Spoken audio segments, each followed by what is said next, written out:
បាទលោកលោកស្រីកញ្ញាខ្ញុំបាទក៏សូមណែនាំនៅសមាជិកភាពបាទកីឡាករអ្នកលេងក្បិនខៀវ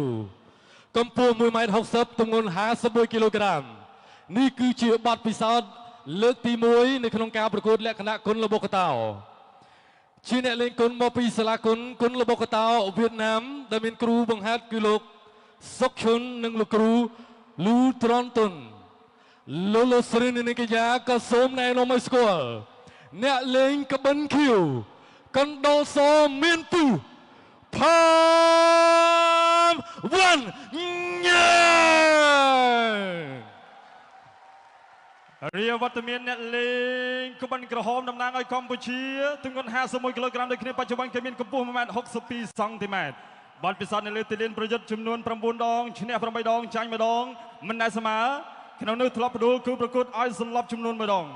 ជាអ្នកលេងគុនដែលវឹកហាត់នៅសាលាគុនល្បុក្កតោតរាជធានីភ្នំពេញបង្វឹកដោយលោកគ្រូដឹបង៉ែលោកស្រីនាងកញ្ញា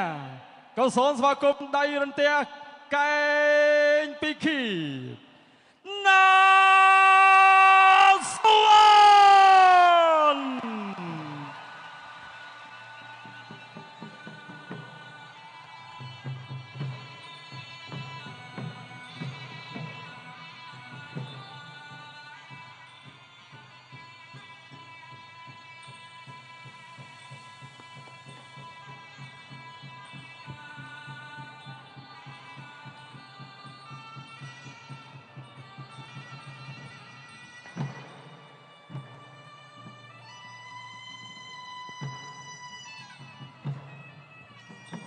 បាទក៏បញ្ជាក់ជូនបងប្អូនយើងឲ្យបានជ្រាបថាណាងសវណ្ណបាទគឺគាត់ធ្លាប់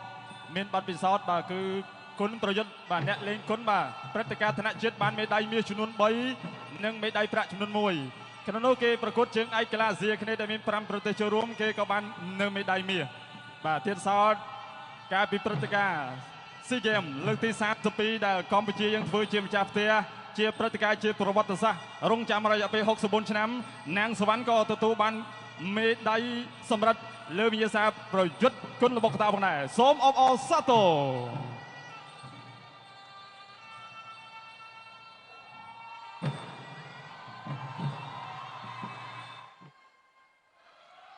កីឡាកររួចរាល់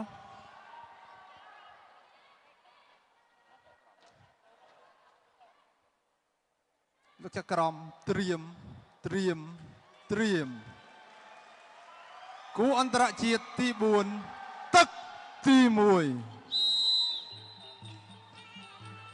បាទគូមិត្តភាពអន្តរជាតិបាទទឹកទី1បាទអ្នកលេងក្បិនក្រហមបាទកម្ពុជាបាទណាងសវណ្ណអ្នកលេងក្បិនខៀវមកពីវៀតណាមបាទផាមវ៉ាន់ញ៉ែងអញ្ញាកដាលបាទគឺវីដេអូដេរិចអាយហើយបាទកែងបត់ស្ដាំកែងរបស់អ្នកលេងក្បិនក្រហមល្អមែនតើបាទបដូរកែងគ្នាមិញបាទអិនតនូពាត់ភ្នំឡាកអ្នកលេងគុនរបស់យើងបាទគឺប្រើកែងមែនតើតែនេះបាទបើកឆាកមកបាទគឺលេងកែងមកអិនតនូពាត់ភ្នំបាទចាប់ផ្ដើមបង្ហាញចេញមកហើយបាទចូលឡាំត្រង់នេះបាទចាប់បោកបាទចាប់ក្លេត្រង់នេះបាទកណ្ដោសពីខៀតមានពឹសបាទចាប់ក្លេណាងសវណ្ណអញ្ញាកដាលពិនិត្យមើលបាទក្លេអត់ជាប់ទេកម្លាំងមែនទែនបាទអញ្ញាកដាលបំបីបាទបន្តការប្រកួត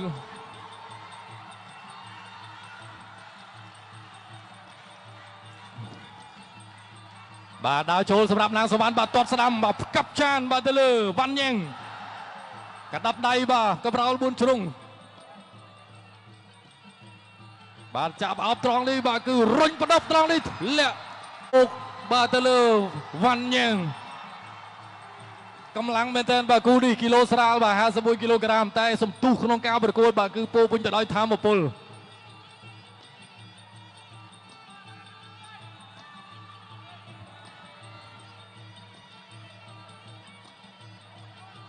អូយបាទលោតវាយស្ដាំម្ដាយនេះបាទគឺពិសេសមែនទែនបាទពីវ៉ាន់យើង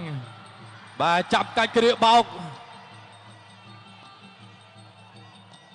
បាទគង់ហ៊ានជីខ្លាពីវ៉ាន់យ៉េង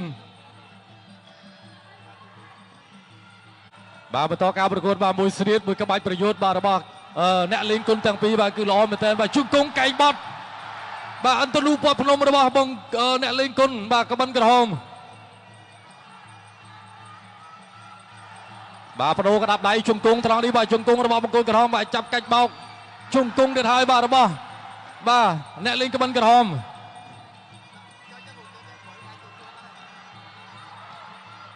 បាទយ៉ាងមិនទៅហើយបាទដូចជាអត់អីទេបាទអាចបន្តការប្រកួតបានចប់ទឹកទី1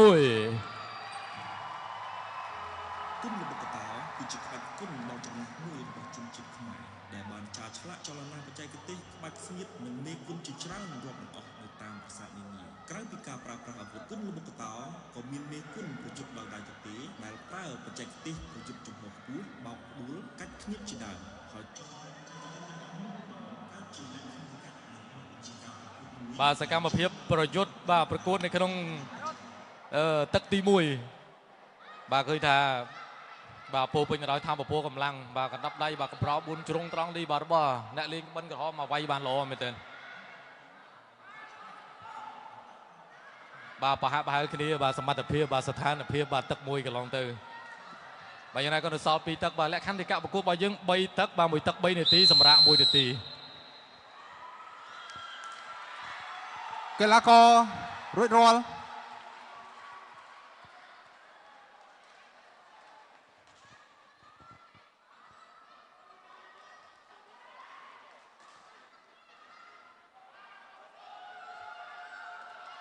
លោកចក្រមត្រៀមគូអន្តរជាតិទី4ទឹកទី2បាទទស្សនាការប្រកួតជាបន្តបាទស្ទុះចាប់ជើងបាទទឹក2បាទពីអ្នកលេងក្បិនក្រហមបាទចាប់ក្រេក្លេបាទពីកណ្ដោលសមានពឹសបាទវ៉ាន់យ៉េងកីឡាករវៀតណាមបាទណាងសវណ្ណបាទអ្នកលេងក្បិនក្រហមកម្ពុជាបាទជារឿបំរាស់បាទដោះក្លេតាមយុទ្ធសាស្ត្រក្បាច់គុណបាទបានរៀនដោះក្លេដោយរបៀបណាអាញាកដាលបំបែកចែកទេសបាទក្នុងការបំបែកបន្តការប្រកួតដើរចូលសន្សឹមបាទពីណាងសវណ្ណ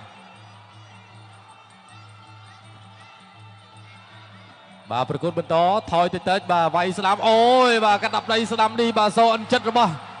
បាទក្បិនក្រហមណាងសវណ្ណល្អមែនទែន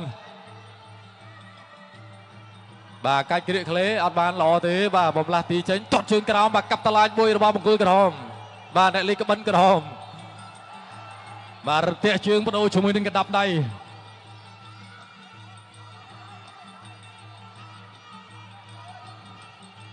បាទដកឃ្លាបន្តិចបាទជុលដៃមួយស្វិតស្វាញគួសមបាទគូនេះបាទមិនហ៊ានធ្វើប្រហែលលៀនខ្លួនបាទខ្លាចចូលមួយដៃបាទគឺធ្ងន់ណាស់បាទអាចនឹងសន្លប់ក៏ថាបានបាទលូតវាយឆ្វេងអាយ៉ាបាទបំរុងប្រើកែងបាទពីអ្នកលេងក្បិនក្រហមរបស់យើងបាទណាងសុវណ្ណអីអូយអត់អីទេបាទអាចក្រោកឡើងបន្តការប្រកួតបាន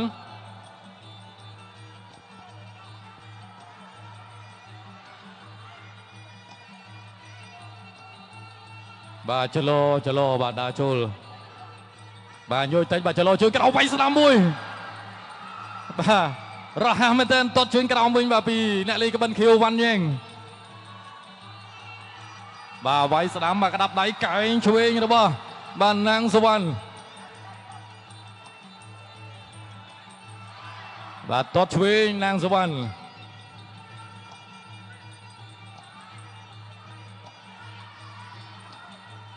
បាទបន្ទាប់ពីសម្រុកគ្នាមួយប្រាវបាទឥឡូវនេះគឺដកឃ្លាដកដង្ហើមបន្តិចសិន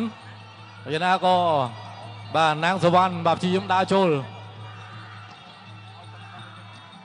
បាទវាយស្ដាំបាទបដូរក្តាប់ដៃជង្គង់ឆ្វេងជង្គង់របស់ណាងសវណ្ណផ្ទួនចាប់ជើងទាត់ជើងក្រោមពីវ៉ាន់យ៉េងបាទចាប់ឃ្លេកាច់កត្រង់នេះជាប់ទៅហើយរើរួចឬក៏យ៉ាងណាបាទវ៉ាន់យ៉េងណាងសវណ្ណ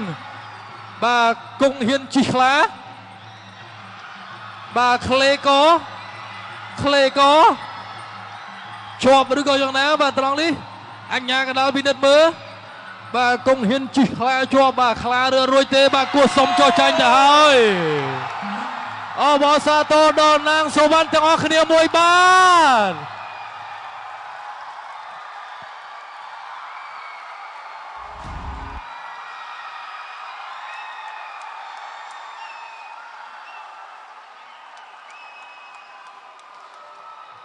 បាទនេះបងប្អូនយើងទស្សនារូបភាពយឺតបាទ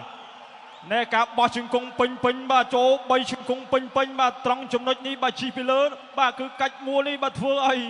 បាទអ្នកលេងក្បិនខៀវមិនអាចបន្តការប្រកួតបានទេមិនអាចបន្តការប្រកួតបានទេ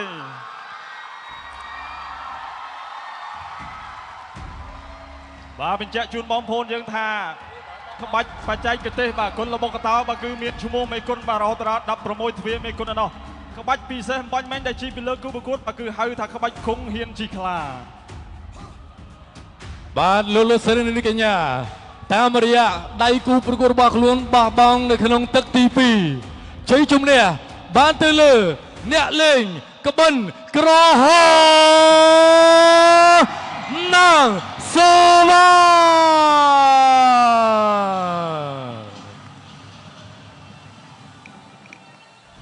បាទជាបន្តក៏សូមគោរពអញ្ជើញបាទឯកឧត្តម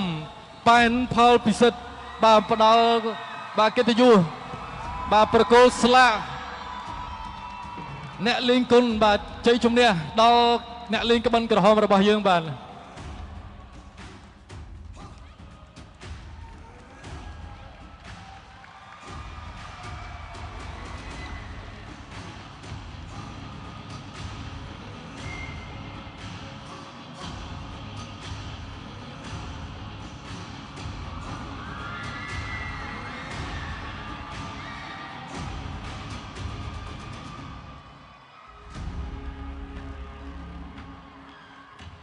បាទអបអរសាទរដល់អ្នកលេងក្បិនក្រហមទាំងអស់គ្នាមួយទៀតប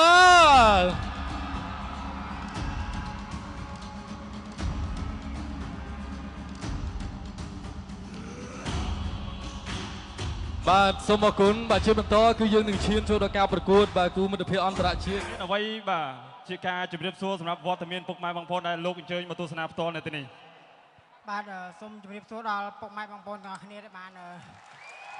ចូលរួមទស្សនាផ្ទាល់នៅទីនេះ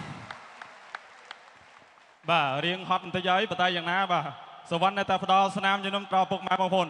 សម្រាប់ការចូលរួមអ្នកលេងគុណលើកនេះសវណ្ណយល់ឃើញបែបណានិងចងអរគុណបែបណាសម្រាប់ផលិតករដែលគាត់បានរៀបព្រឹត្តិការណ៍អ្នកលេងគុណនេះឡើងបាទសម្រាប់ការរៀបចំការប្រកួតអ្នកលេងគុណនេះគឺល្អមែនតើព្រោះដោយសារថាធ្វើឲ្យកីឡាបុកកតៅយើងរីកចម្រើនខ្លាំងនៅថ្ងៃខាងមុខហើយក៏អរគុណដល់ផលិតករដែលបានរៀបចំនៅក្នុងកម្មវិធីនេះហើយក៏អរគុណដល់បងដែលគាត់ជាអ្នកចាប់គូដែលបានផ្ដល់ឱកាសឲ្យខ្ញុំចូលរួមប្រកួតនៅកម្មវិធីអ្នកលេងគុណថ្ងៃនេះបាទអរគុណច្រើនជាសំណួរចុងក្រោយតាណាងសវណ្ណចង់សំណូមពរបែបណាថាចង់ឲ្យមានកម្មវិធីចង់ឲ្យមានព្រឹត្តិការណ៍អ្នកលេងគុណនេះរៀបចំបែបនេះតទៅមុខទៀតឬក៏អត់សម្រាប់បើសិនជាមានការប្រកួតអ្នកលេងគុណនេះម្ដងទៀតគឺខ្ញុំចង់សំណូមពរដល់អ្នករៀបចំកម្មវិធីនេះគឺខ្ញុំចង់សូមស្នើសុំសងសឹកជាមួយកីឡាករ Ready Catalan នៅដល់ពេលខ្ញុំចាញ់គាត់នៅវគ្គបែកក្តាច់ផ្ដាច់ព្រាត់នៅកីឡាស៊ីហ្គេមបាទអរគុណច្រើនសវណ្ណបាទអាចអញ្ជើញសម្រាប់បាន